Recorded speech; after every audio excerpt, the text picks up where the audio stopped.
Voice for রিফর্মকে ধন্যবাদ জানাচ্ছি আমাকে আমন্ত্রণ জানানোর জন্য। তো আমরা প্রথমে একটা চমৎকার প্রেজেন্টেশন, ডিটেল প্রেজেন্টেশন দেখলাম ফাইন্যান্সিয়াল সাইড থেকে।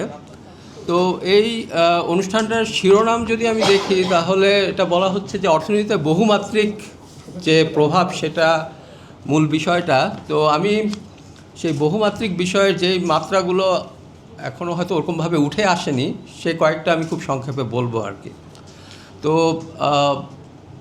প্রথমে যেটা কিছুটা ইঙ্গিত করা হয়েছে, কিন্তু আমি এখানে সাংবাদিক ভাইদের জন্য আরেকটু স্পেসিফিক্যালি বলতে চাই, কারণ আপনারাই তো এগুলো নিয়ে লেখালেখি করবেন, করলে একটা জনমত গড়ে উঠবে। তো ইনডিরেক্ট ট্যাক্স যেটা বারবার বলা হচ্ছে ডিরেক্ট ট্যাক্সের চেয়ে অনেক বেশি, এটা কেন ক্ষতিকর? এটা একটা প্রচণ্ড অনৈতিক বলবো না, এটা হচ্ছে কি বলা হয়, অসাম্যমূলক একটা ব্যবস্থা, তাই না? কারণ ট্যাক্সেশন যেটা হবে, যেটা অলরেডি বলা হয়েছে, যার বেশি ইনকাম সে বেশি ট্যাক্স দেবে।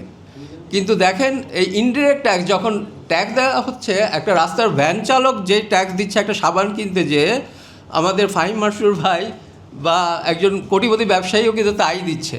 তো এটা প্রচণ্ড, এবং এই অসাম্যমূলক নিপীড়নমূলক ব্যবস্থার মাধ্যমে একটা 70% অফ গভর্নমেন্ট রেভিনিউ ট্যাক্স উঠে আসতেছে।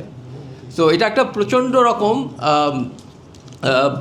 একটা বাজে ব্যবস্থা, যেটা বাংলাদেশে ইভেন উন্নত বিশ্বের কথা আমি বাদ দিই, এই সাউথ এশিয়ান কান্ট্রির মধ্যেও সবচেয়ে খারাপ অবস্থা বাংলাদেশে।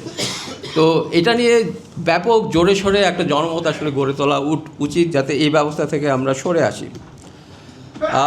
তো আর কয়েকটা ব্যাপার হচ্ছে যে এই যে ইনডিরেক্ট ট্যাক্সটা যেভাবে বসানো হচ্ছে, এটা আসলে কি করা হচ্ছে? এটা বেসিক্যালি আমরা অনেক বছর ধরে শুনে আসি যে এক্সপোর্ট ডাইভার্সিফিকেশন হয় না, এক্সপোর্ট ডাইভার্সিফিকেশন হয় না, কেন শুধু গার্মেন্টস?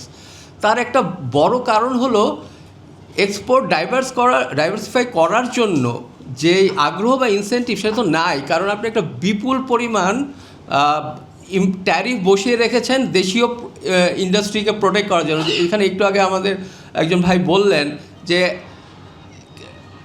এই আর্গুমেন্টটা কি হয়, যে ইনফ্যান্ট ইন্ডাস্ট্রি মানে আমাদের একটা শিশু শিল্প, তাকে বিকাশ হতে দেওয়া হবে। কিন্তু আপনি যদি সারাক্ষণই তাকে বেবিসিট করে রাখেন, সে তো সারা জীবন শিশুই থেকে যাবে। তো এরকম অনেক ইন্ডাস্ট্রি আছে সারা জীবন শিশুই রয়ে গেছে। তো যার ফলে হয় কি, যে ব্যবসায়ী সে মনে করে যে ওকে আমাকে তো প্রোটেকশন দিচ্ছে, তা আমি শিশুই থাকি। কিন্তু আমি যে অ্যাডাল্ট হয়ে ওয়ার্ল্ডের সাথে কম্পিট করব, সেই ইনসেন্টিভটা কিন্তু নাই। সেই ইনসেন্টিভটা ঠেকিয়ে রাখা হয়েছে একটা বিপুল পরিমাণ ট্যারিফ দিয়ে দেশীয় ব্যবসাকে প্রোটেক্ট করার জন্য। আর আরেকটা ব্যাপার হলো যে এই আপনার যদি আমাদের দেশে যদি নির্ভরতা থাকে ইনডিরেক্ট ট্যাক্সের উপর, তাহলে কিন্তু এটা বাজেট এক্সিকিউশনে একটা বিরাট সমস্যা। কী কারণে? কারণ আপনার ইনডিরেক্ট ট্যাক্স ডিপেন্ড করতেছে আপনার সেলসের উপর, সেলস ডিপেন্ড করছে ইকোনমির উপর।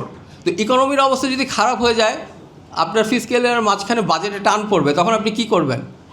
তখন আপনি হয় ব্যাঙ্কিংয়ে লোন বেশি নেওয়ার চেষ্টা করবেন, অথবা ক্যাপিটাল এক্সপেন্ডিচার যেগুলো এডুকেশন, হেলথ, যেগুলো গুরুত্বপূর্ণ, সেগুলোতে আপনি কমিয়ে ফেলবেন, তাই না? তো কিন্তু আপনি ডিরেক্ট ট্যাক্সের উপর থাকলেও সেটা ইম্প্যাক্টটা হবে, কিন্তু সেটা ইম্প্যাক্টটা অনেক কম হবে। আরেকটা হলো ইনডিরেক্ট ট্যাক্স আমাদেরকে একটা দেখায় ফিসকাল ইলিউশন। বিষয়টা কি? আমরা মনে করছি যে আমরা তো আসলে খুব বেশি ট্যাক্স দিচ্ছি না, কারণ মনে করছি যে ওকে জিনিসপত্রের দাম তো একটু বেড়ে গেছে, এটা হয়তো ইনফ্লেশনের কারণে হয়েছে বা মার্কেট ফোর্সের কারণে হয়েছে। কিন্তু যখন আমাকে ডিরেক্ট ট্যাক্স হবে, আমার ইনকাম থেকে যখন আমার টাকাটা কাটবে একটা বিপুল পরিমাণ, তখন কিন্তু আমি একটা ফিসকালি রেসপন্সিবল গভর্নমেন্ট চাবো। তখন আমি আর জোরে সোরে বলবো আমার টাকা কোথায় যাচ্ছে, এত বেশি ইনকাম ট্যাক্স কেন কাটা হচ্ছে। কিন্তু যেহেতু ইনডাইরেক্টলি চলে যাচ্ছে টাকাটা, এটা কিন্তু আমি টের পাচ্ছি না। ফলে জনগণের মধ্যে, সিটিজেনের মধ্যে সেই ফিসকাল রেসপন্সিবিলিটি, অ্যাকাউন্টেবল গভর্নমেন্ট করার জন্য সেই জনমতটা ওরকমভাবে জোরে সোরে উঠে আসে না। মাসুর ভাই একটা কথা বললেন যে কালচারাল ব্যাপার, যে আমরা আসলে কালচারালি কম দিতে চাই, দ্যাট ইজ ট্রু। বাট একই সাথে কোনো দেশের লোকজনই আসলে ট্যাক্স দিতে চায় না। তো ট্যাক্স ব্যাপারটা কালচারালি সবার মধ্যেই আছে, এবং এটা খুবই স্বাভাবিক ব্যাপার যে আমার মাথার ঘাম পায়ে ফেলা ইনকাম আমি টাকা দিতে চাবো না গভর্নমেন্টকে। তো এটা খুবই স্বাভাবিক ব্যাপার। তো আমার কাছে মনে হয় না বাংলাদেশের পার্সপেক্টিভে ওটা খুব বেশি ইম্পর্টেন্ট ব্যাপার। আর লাস্ট যে গুরুত্বপূর্ণ ব্যাপারটা বলে আমি শেষ করছি, সেটা হচ্ছে যে একটু আগে এটা নিয়ে একটু টাচ করা হয়েছিল, সেটা হলো যে বাংলাদেশে একটা বড় প্রবলেম হলো এখানে ইনফর্মাল সেক্টর, ছোট ছোট ব্যবসাগুলোর সংখ্যা অনেক বেশি এবং সেখান থেকে ফর্মালি ট্যাক্স কালেক্ট করাটা খুব মুশকিল। তো এই ইনফর্মাল সেক্টরের এনকারেজমেন্টটা কিন্তু তৈরি হচ্ছে এই ইনডিরেক্ট ট্যাক্সের কারণে। কারণ এই ভ্যাট, এসডির মতো যে একটা বিরাট চক্র গড়ে তোলা হয়েছে, সেই চক্রের মধ্যে কেউ তো ঢুকতে চায় না। সে বলে আমি কি রেজিস্ট্রেশন করা মাত্রই তো সব আমার উপর ঝাঁপায় পড়বে, তো আমি বাইরে থাকি। এর ফলে হয় কি ইনফর্মাল সেক্টরটা অনেক বড় থাকে। তো সব মিলিয়ে আমার মনে হয় যে এই ব্যাপারটা যে কত ভয়ঙ্কর ক্ষতিকর, এটা নিয়ে প্রতি বছর অল্প অল্প আলোচনা হয়, কিন্তু একটা ব্যাপক জনমত এটার বিরুদ্ধে নাই এখনও।